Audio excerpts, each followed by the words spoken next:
자, 20년대 일제 식민 통치와 경제 수탈 봅시다. 아주 오랜만에 방송을 하는 것 같습니다. 자, 20년대 일제 식민 통치는 두 가지를 핵심적으로 알아보면 될 것 같아요. 이 문화 통치라는 통치 방식, 새로운 통치 방식과 산미증식 계획이라는 경제 계획, 이 두 가지를 보면 될 것 같은데, 내용을 보면, 자, 우선 문화 통치라는 걸 봅시다. 이게 뭐냐면 1910년대에는 우리가 무단 통치라고 불렀는데 1919년에 3.1 운동이 일어나니까 일제가 이런 무단 통치로는 통치가 어렵겠다라고 생각을 했나 봐. 그래서 새로운 통치 방식, 문화 통치다. 우리는 이제 한국인들을 무단으로 막 심하게 탄압하는 식으로 통치를 하는 것이 아니고 문화적으로 아주 선진적으로 다스리겠다, 이렇게 선언을 하는 거지. 그래서 이게 이제 10년대 총독과 20년대 총독이 달라지는데, 10년대는 데라우치 총독이라고 해서 무단 통치의 상징, 20년대에는 사이토마 코토 총독이라고 해서 이제 새로운 총독이지. 근데 둘 다 뭐 옷을 보면은 군인이긴 한데 일본은 다르다고 얘기합니다. 자, 이렇게 국제적인 여론이 안 좋단 말이에요. 뉴욕타임즈에서 미국 선교사들이 얘기하는데 일본인들이 한국인들에게 너무 잔인해, 이렇게 얘기할 정도로, 미국인들이 예전에는 스티븐스 같은 사람들이 막 미국 전역을 돌아다니면서 일본은 조선을 위해서 아주 좋은 통치를 하고 있다, 한국을 위한 통치를 하고 있다, 이렇게 홍보를 공을 들여서 했는데 그게 다 깨지게 생겼단 말이에요. 그리고 당시 일본인들은 지금도 마찬가지지만 또 우리나라도 마찬가지지만 외국의 시선을 굉장히 신경 썼는데, 일본 입장에서는 이런 식민지 통치에 대한 부정적인 여론이 외국에서 일어나는 거에 대해서 경계를 하게 되는 거지. 그래서 문화 통치라는 것을 선언하게 되고 이대로 통치하겠다 얘기하는 거지. 언제? 1920년대 했다라는 거야. 하지만 우리는 이렇게 배웁니다. 한국인은 이간시키고 분열시키려는 통치술이다. 겉으론 좋아 보이지만 속은 아니다라는 거야. 그럼 알맹이를 한번 봅시다. 자, 문화 통치의 내용을 보면 이제 군인 출신이 아닌 문관 총독이 임명 가능하다고 했지만 실제로는 일제시대 내내 문관 출신이 총독에 임명된 경우는 없었어. 모두 사이토 마코토 같은 경우는 육군대장, 그전에는 육군대장이 총독을 했는데 해군대장을 데려왔고, 그 이후에 나머지 총독들도 모두 육군대장 출신이에요. 그러니까 현직 군인은 안 데리고 오지만 어쨌든 군인 출신들만 데리고 온단 말이지. 그러니까 이게 눈 가리고 아웅이라는 거야. 군인을 총독으로 하지 않겠다 했는데 군인 출신이 전역하자마자 조선에 와서 총독을 하니까 다 죄다 군인 출신들이란 말이지. 물론 일본이 당시에 군인의 세력이 커서 그런 것도 있지만 당연히 기만적으로 느낄 수밖에 없겠지. 그 다음에 일제시대 1910년대 헌병경찰제도가 있었는데 이걸 폐지하고 보통경찰제를 실시해. 근데 그게 그거야. 경찰의 숫자는 오히려 증가했고 헌병경찰이었던 애들이 그냥 보통경찰로 옷만 갈아입고 활동을 한단 말이지.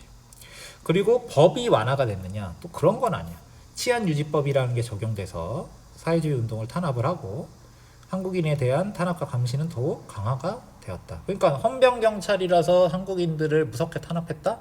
보통경찰제로 바꿀게. 근데 하는 행동이 바뀌지 않으면 기만적이라고 얘기할 수밖에 없지. 속였다, 이렇게 얘기하는 거야. 기만적이라는 건 속임수라는 거야. 그 다음에 우리나라는 언론의 자유가 1910년대에 없었는데 이제 동아일보, 조선일보 같은 한글 신문을 발행을 시켜줬어. 근데 이것도, 자, 이 신문이 우리나라 한글로 된 신문이 발행이 된 건 좋았지만 그 신문에 대해서 검열을 하고 민족적인 기사는 못 싣게 하고 정관시키고 폐간시키고, 그렇다면 제대로 된 활동을 신문이 할 수 없었겠지. 자, 일부 지역에 선거제를 도입했다. 도평이의 부면 협의회인데 일종의 지방자치. 우리나라로 치면 지금 도의원, 시의원 같은 걸 실시하겠다라. 근데 이것도 실권도 없고 선거권도 모든 한국인들에게 주어지는 게 아니고 아주 극히 일부의 한국인들에게 주어졌기 때문에 이건 역시 기만적이다라고 얘기하는 거지. 막 홍보는 막 기막혀요. 조선인들에게 막 투표권을 줬습니다. 근데 조선인들 중에 이 도평이의 부면협의에 투표권 받은 사람이 몇 명이나 있으며, 그리고 도의원, 시의원 선거 제도가 중요하긴 하지만 그 위에 우리가 뭐 총독을 뭐 뽑는 것도 아니고 뭐 도지사를 뽑는 것도 아니고, 지금은 우리가 대통령도 뽑고 국회의원 뽑고 다 뽑지만 일본은 당시 일제시대에는 제대로 된 선거권이 보장이 되어 있지도 않고 뽑아봐야 도의원, 시의원 정도란 말이에요. 그조차도 극히 일부의 한국이, 진짜 극히 일부란 말이에요. 숫자 너무 적단 말이지. 자, 그리고 2차 조선 교육령을 내려서 일본인과 한국인을 동등하게 교육하겠다고 했지만 실제로 한국인의 취학률은 일본인에 비해 매우 낮은 수준이다. 보통 학교에 이런 걸 없애겠다라고 얘기했지만 여전히 한국인에 대한 교육은 턱없이 부족하단 말이야. 내용을 보면, 자, 1910년대에서 20년대로 넘어가면서 경찰 기관이 엄청 늘어나고 경찰도 엄청 숫자가 늘어나고. 왜? 헌병경찰을 폐지했지. 이 얘기는 무슨 얘기냐면 헌병경찰은 군인이야. 이걸 보통경찰 제도로 바꿨어.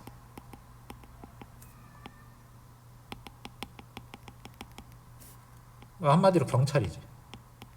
그러니까 헌병경찰이었던 애들이 그 자리를 그냥 경찰로 옷만 갈아입고 채워졌기 때문에 그만큼 경찰 인원 숫자가 늘어난단 말이지. 그러면 실질적으로 이 경찰 인원이 늘어나는 게 뭐가 나쁘냐라고 생각할 수 있어. 경찰서가 늘어나고 경찰 인원이 늘어나면 치안이 좋아지지 않나요? 근데 이걸 생각해야지. 치안을 좋게 하려고 경찰서를 많이 만든 건지, 여전히 한국 헌병경찰 통치 시절처럼 한국인을 감시하고 탄압하기 위해서 경찰 인원과 경찰 기관의 숫자를 늘렸는지, 우리는 호자 쪽이라고 보고 있는 거야. 니네 경찰을 늘렸다? 한국인들을 보호하기 위해서 한 거야? 그게 아니다라고 우리는 보는 거지.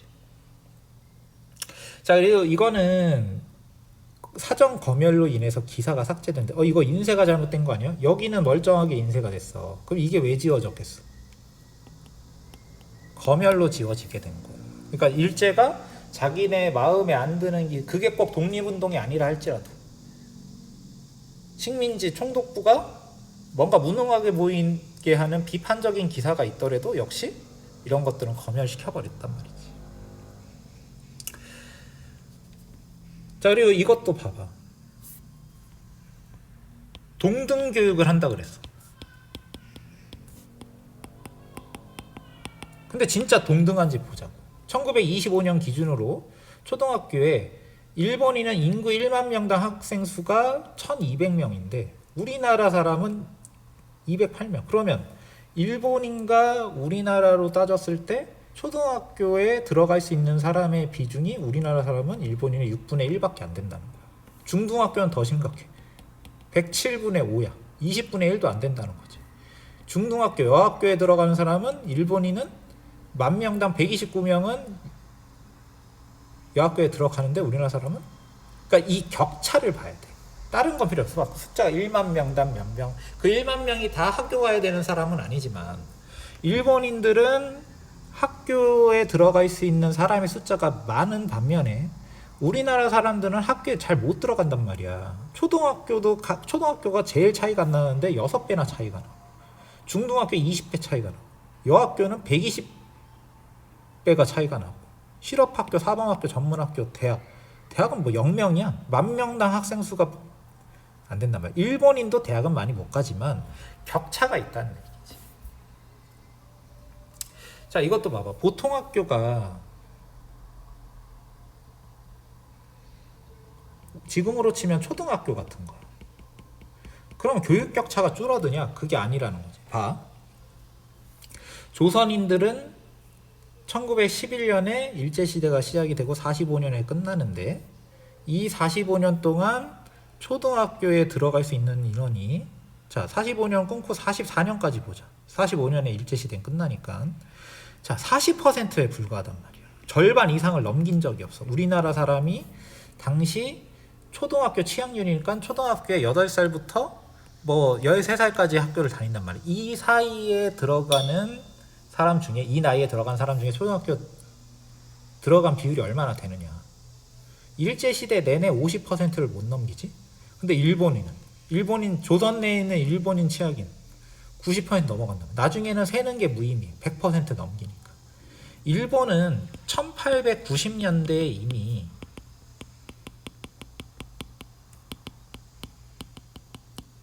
초등학교 취학률이 90%를 넘겨버려. 그 다음엔 거의 100%란 말이야. 그런데 우리나라는 일제시대 내내 50%도 못 넘긴단 말이지. 그럼 교육 차별이 있었다고 봐야지. 해방하자마자 어떻게 돼?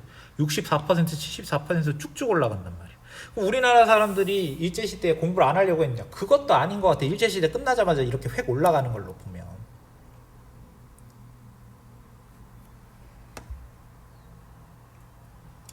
그래서 일본 내 소학교 취학률은 아까 1890년, 1907년 이미 90%를 돌파했고, 자, 그래서 이런 이유들 때문에 이렇게 얘기하는 거지. 문화통치는 기만적이야 라고 얘기한단 말이야. 자, 산미증식계획 봅시다. 산미증식계획은 뭐냐면 일본이 쌀이 부족해졌어. 1차 대전 이후에 쌀 공급이 부족해져서 쌀값이 폭등해서 사회가 불안하다. 왜? 쌀값은 그러니까 밥이 부족하다는 얘기잖아. 쌀값이 폭등하면, 밥값이 올라가면 노동자들의 임금은 내려가는 효과가 일어나. 왜냐면 사람이 삼시세끼 밥은 먹고 살아야 되는데 월급은 똑같은데 밥값이 올라가. 쓸 돈이 없어지잖아. 그러니까 당연히 사회가 불안해지지. 그래서 일본은 이 부족한 식량, 쌀을 당연히 어디서 가지러 오려고 하겠어? 일본은 옛날부터 우리나라에서 쌀 가져갔잖아. 이번에도 조선에서, 한국에서 쌀을 확보할 목적으로 산미 증식 계획을 실시하게 되는 거지. 그래서 목표는 아까 얘기했듯이 일본 본국의 부족한 식량을 한국에서 확보하고, 근데 얘네가 이제 그 정책을 그냥 가져가겠다 하면은 모양새가 안 나오니까 그냥 가져가는 게 아니고 한국의 쌀 생산량을 높여서 한국인도 밥을 많이 먹고 일본인도 밥을 많이 먹게 하겠다. 이게 목표라는 거야. 그래서 두 가지 목표가 있는 거지. 한국 농민 생활을 안정시키고 식량을 확보하는 게 목적이라는 거야. 자, 그래서 당연히 쌀 생산량을 늘리기 위해서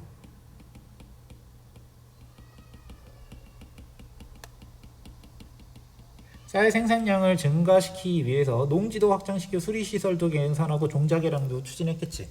그래서 쌀 생산량이 어느 정도 늘어났지만 목표를 달성하지는 못했다. 무슨 얘기냐? 늘어나긴 했는데 이만큼 한 뭐 100% 늘어났으면 좋겠다라고 생각했는데 한 30%만 늘어나는 거야. 자, 그래서 한국 농민 생활을 안정시킨다. 이 목표는 이루기가 어려웠어. 근데 식량 확보는 여전히 해야겠다. 조선에서, 한국에서 식량 생산량 증가는 생각만큼 못했지만 일본의 부족한 식량을 확보해야겠다라고 생각한 거야. 그럼 어떻게 되겠어? 일본은 증산된 양보다 더 많은 양을 일본으로 반출하지. 당연히 한국인들은 식량 사정이 약화가 된단 말이야. 이 그래프를 보란 말이지. 자, 1920년대에 산미증식 계획이 실시가 됐어. 자, 1488만 석이 생산되다가 늘어나다가 요때를 제외하고는 봐. 이게 28년도 제일 심했겠지. 오히려 생산량이 늘어난 법 하다가 줄어들었단 말이야. 근데 일본으로 유출되는 쌀의 양은 착실히 늘어나고 있었다는 거지. 그러면 자, 1920년이랑 1931년을 비교해 보자.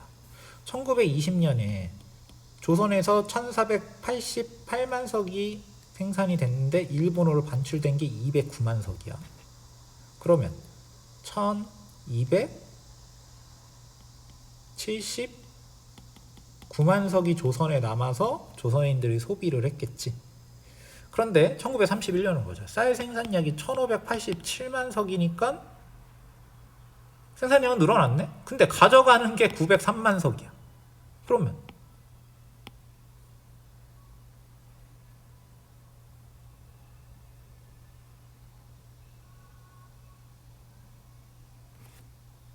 8이라고 계산해야 되지. 수학 실력이 들통이 나네. 뜬금없이. 자, 684만 석밖에 안 남는단 말이지. 근데 조선이 당시에는 출산율이 높았기 때문에 20년대에서 30년대로 넘어가면서 인구는 늘어났어. 근데 조선에 한국에 남은 쌀은 반밖에 안 돼. 그러면 우리나라 사람들은 쌀을 못 먹는단 말이야.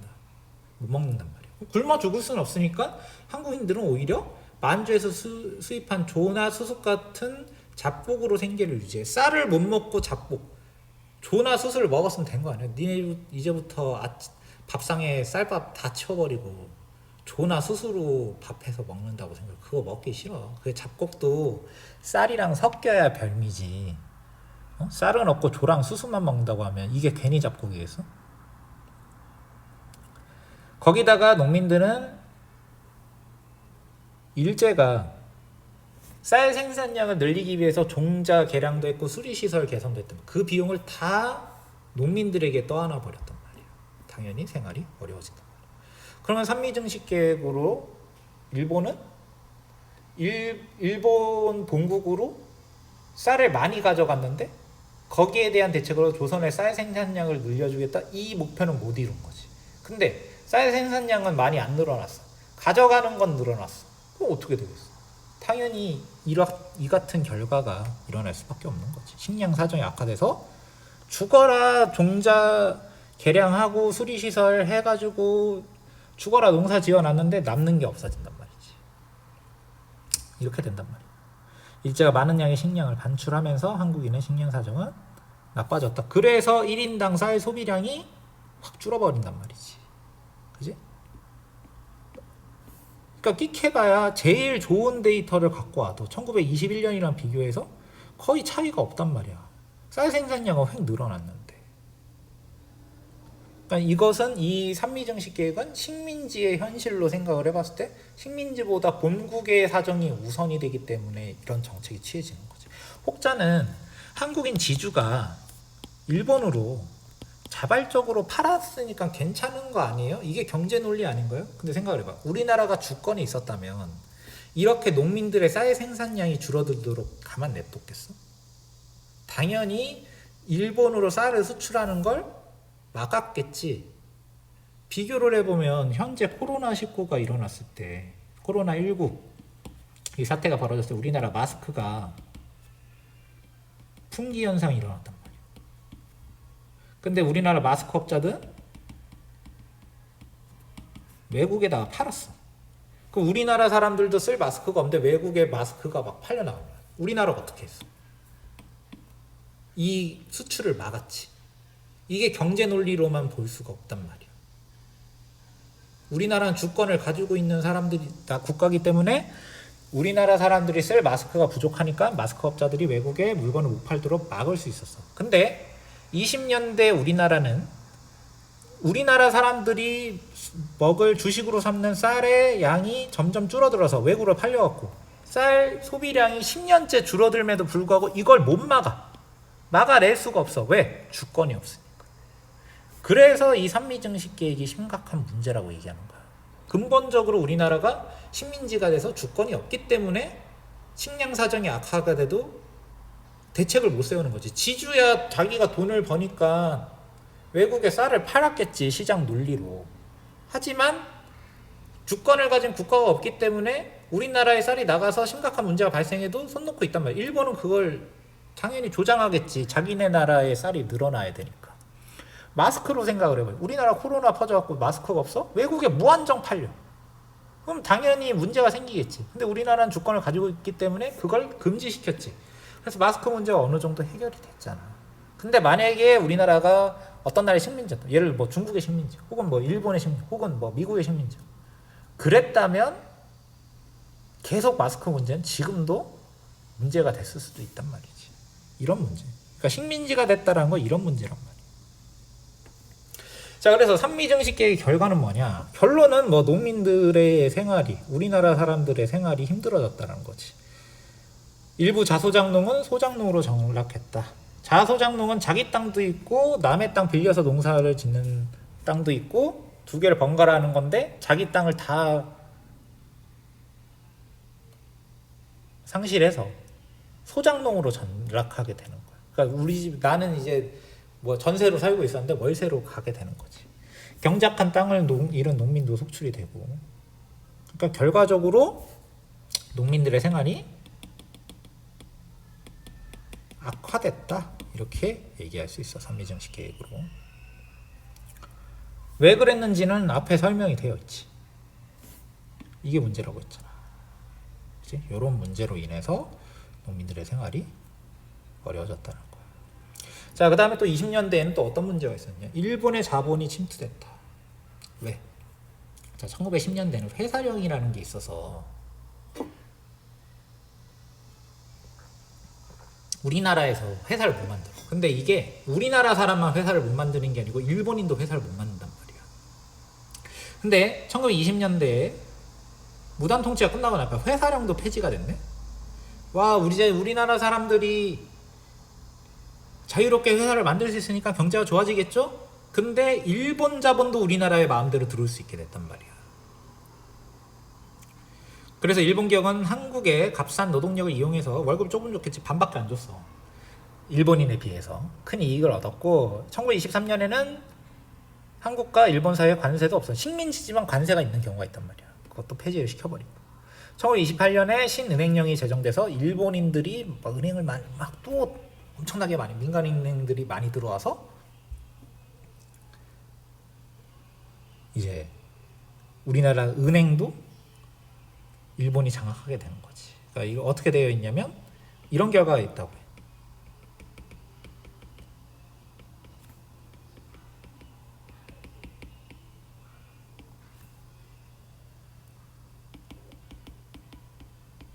한국인은행이 일본인은행에 합병되는 결과를 가져오는 게 바로 신은행령이란 말이지. 그러면 안 그래도 우리나라는 상공업이 발전하지 못했는데 회사령으로 회사도 제대로 못 만들었어. 근데 20년대 회사령 풀어버리니까 일본 기업들이 막 우리나라를 무분별하게 들어. 당연히 우리나라 경제는 더더욱 위축이 되고 일본인들에게 종속되게 되는 거예요. 이것도 역시 식민지가 돼서 주권이 사라졌기 때문에 일어난 일이라는 겁니다. 여기까지 하겠습니다.